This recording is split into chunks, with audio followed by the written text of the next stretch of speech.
The mist hung low over Blackwood State Park as Dominic Thorne pulled his ranger truck to a stop at the trailhead. 3 hikers had gone missing in the past month, all from the same remote area of the forest. The local sheriff called it coincidence, probably just inexperienced outdoorsmen who'd gotten lost and wandered off park boundaries. But Dominic knew better. 15 years as head ranger had taught him the difference between ordinary misfortune and something more sinister. He gathered his equipment, compass, radio, first aid kit, and the weathered journal he'd kept since his first day on the job. The morning air bit at his exposed skin with unusual sharpness for early October. Dominic pulled his jacket tighter and began hiking into the dense woodland, following the moss-covered trail that twisted deeper into Blackwood's heart. The forest changed as he walked, subtle at first, then unmistakable. The birdsong that typically accompanied his patrols fell silent.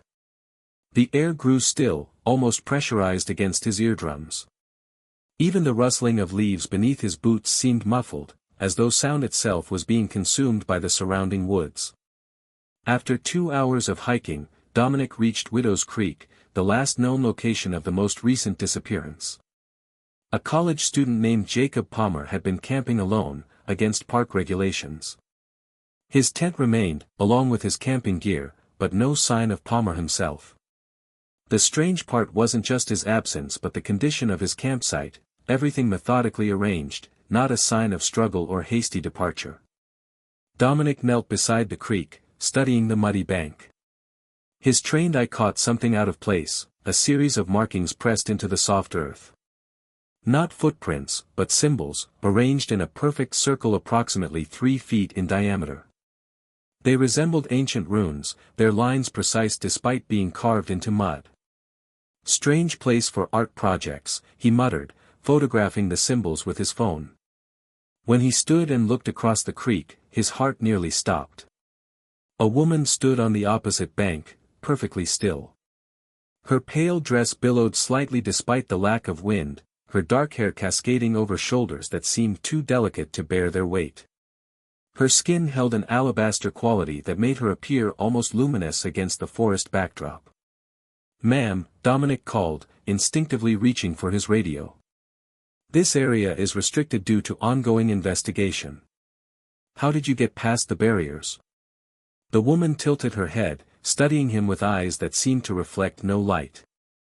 "They call to me, and I answer," she replied, her voice like dry leaves scraping across stone. "As they always have, Ranger. As they always will." Dominic felt a crawling sensation along his spine. "Who calls to you? Are you referring to the missing hikers?" "The lonely ones," she said. "Those seeking escape from what haunts them." A smile touched her lips, revealing teeth that seemed slightly too sharp. "Like you, Dominic Thorne. What ghosts follow you through these woods?" He froze. He hadn't introduced himself, and his name badge was covered by his jacket. "How do you know my name?" "I know all who enter my forest." She stepped forward, her feet seeming to hover just above the water's surface. "I am Esther Webb. This land and I have been acquainted for a very long time." Dominic's training warred with the primal fear spreading through his chest. "Ms. Webb, I need you to come with me to the ranger station. We need to talk about what you might have seen regarding the missing persons." Esther laughed, a sound like wind through hollow bones. "They aren't missing, Ranger. They're transformed. They made their choices with open eyes and willing hearts." Before Dominic could respond, a cloud passed overhead, casting the creek in momentary shadow. When light returned, Esther was gone. No footprints marked her departure, no disturbance in the underbrush indicated which way she had fled. That evening, Dominic sat in his small cabin at the edge of Blackwood Park, research materials spread across his kitchen table. County records, newspaper archives, and historical documents, all searched for references to Esther Webb. His computer screen glowed with the only match he'd found, a sepia-toned photograph from 1887, showing a somber-faced woman standing before the original Blackwood Manor, the grand house that had once occupied what was now parkland. The caption read simply, "Esther Webb, fiancée of landowner Harrison Blackwood, prior to her disappearance. Dominic leaned back, rubbing his eyes. The woman in the photograph and the woman at the creek were identical. Not similar, identical. The same sharp cheekbones, the same distant gaze, even the same subtle curve of her lips. His phone rang, startling him from his thoughts. The caller ID showed Professor Roland Hayes, an old college friend who specialized in the folklore of the region. "Roland," Dominic answered. "Thanks for getting back to me." "Those symbols you sent," Roland said without preamble, his voice tense. "Where exactly did you find them?" "Widow's Creek. About 6 miles into the Eastern Trail." A heavy silence filled the line. "Dom, those aren't random markings. They're part of an old binding ritual documented in several 19th-century accounts from that region. A ritual typically associated with transactions." "Transactions? What kind of transactions?" "The kind where something is given and something is taken. The folklore calls it the Hollow Winds Bargain." Roland paused. The stories claim that during the founding of Blackwood, the original settlers faced terrible hardships, disease, crop failure, harsh winters. The landowner, Harrison Blackwood, allegedly made a pact with something that dwelled in the forest. The tales say he offered his bride-to-be as payment. Dominic felt his blood run cold. "Esther Webb?" "Yes." "How did you?" "I saw her today, Roland. At the same creek where I found the symbols." Another silence, longer this time. "That's impossible, Dom. Esther Webb disappeared in 1887. If these stories have any historical basis, she's been dead for over a century." "I know what I saw." Dominic glanced toward his window, where darkness had fallen completely over the forest. "And I think she's connected to the disappearances."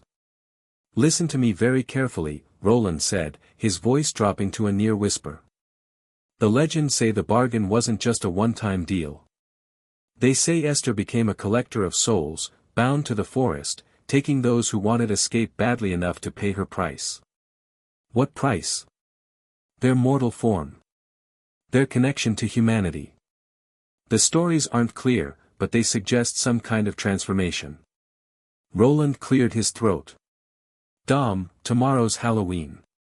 If there's any truth to these legends, it's the night when the boundary between Esther's world and ours is thinnest."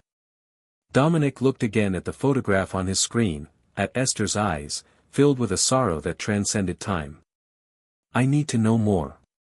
Can you come to Blackwood?" "I'll leave tonight," Roland replied. "But Dom, promise me something. Don't go back into those woods alone." After ending the call, Dominic stood at his window, staring into the wall of trees that surrounded his cabin.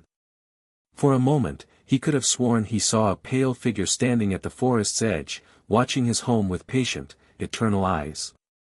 He blinked and the figure vanished, but not before he heard a whisper, carried on the night air like the gentlest of threats, "Until tomorrow, Ranger."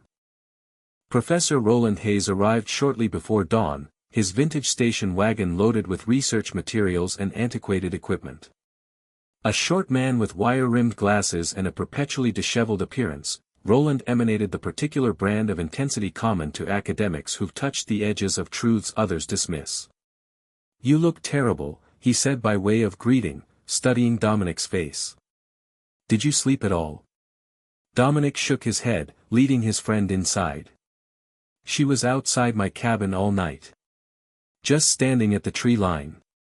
Watching." Roland's expression darkened as he surveyed the research spread across Dominic's kitchen table. "You've been busy." "I found property records," Dominic said, pointing to several documents. Blackwood originally covered nearly 1,000 acres.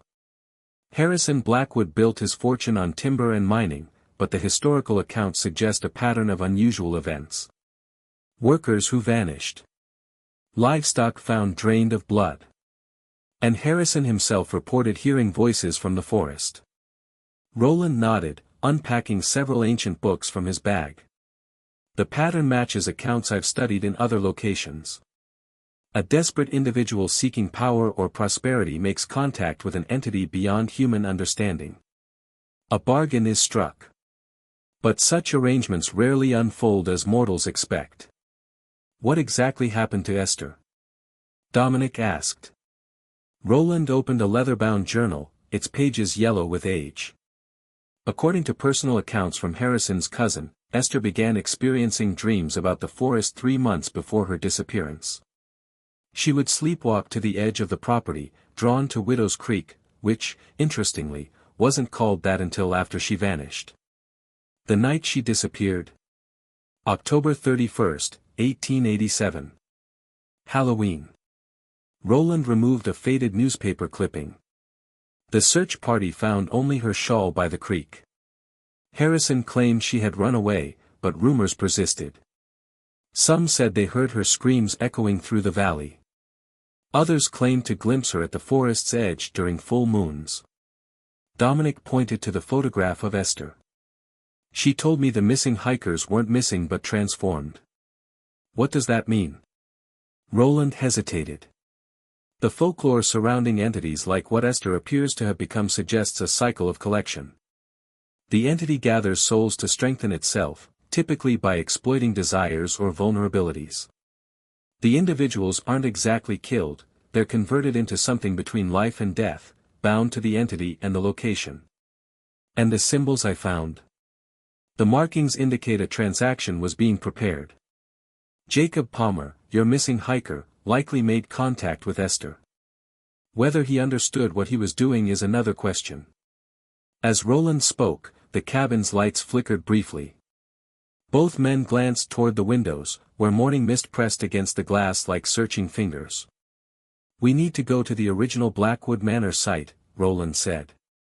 If Esther's essence is bound to this land, the focal point would be where Harrison conducted the original ritual. They gathered their equipment and headed into the forest. The path to the old manor had long since been reclaimed by nature, but park records maintained its location. As they hiked, Dominic noticed the same unnatural silence he'd experienced the previous day, the absence of wildlife, the stillness of the air. Roland, he said quietly, do you feel that? It's like the forest is holding its breath. The professor nodded grimly. We're being watched. Not just by Esther, but by those she's taken. In the folklore, they're sometimes called the Hollow Ones, beings emptied of their original essence and filled with a fragment of the entity's power. After 3 hours of difficult terrain, they reached a clearing where stone foundations were still visible beneath overgrowth. The remains of Blackwood Manor stood like the skeleton of some massive beast, half sunken into the earth. At the center of what must have been the main hall, a circular stone platform remained intact, carved with symbols matching those Dominic had found by the creek. This is it, Roland whispered, approaching the platform cautiously. The anchor point for the original covenant.